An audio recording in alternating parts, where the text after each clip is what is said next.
we're gonna see is reverse a list.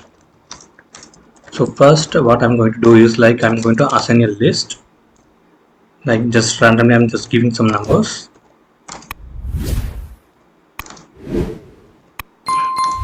Also I have including some duplicates as well.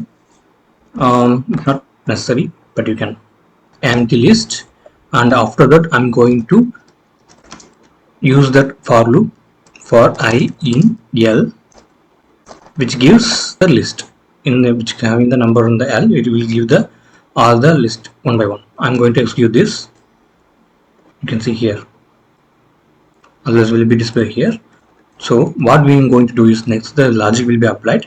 Logic is like I'm going to assign a new variable called r equals to r, which right now we're going to reverse the list, right? So for that I'm going to use that again one more list, which I'm going to input that I, then I want to conclude that plus, then again r means nothing but that is the empty list. Now I is having this 50 and r is having this empty list, so 50 will be incremented here, and after that for the next iteration, for the next iterations 50 will be assigned to this value, this r.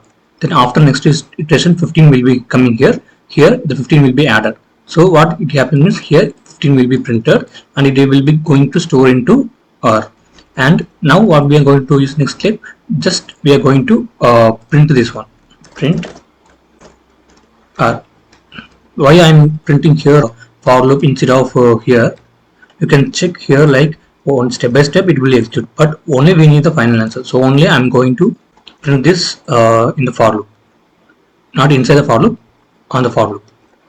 I'm going to run again. You can see only the final output we got, and also you can see the difference, like 5 will be in the last and the 10 will be in the second, and so on. The 550 will be in the last, so it has been reversed.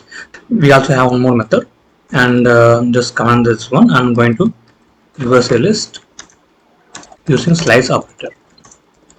So right now, just for example, I'm going to take this last as the same example, and here we just simply put colon colon -1. Actually this is the slicing operator, and here if you're not assigning anything, actually this is the start position and this is the end position. So just simply I'm going to print it, and you can see the output. See, again it has been reversed.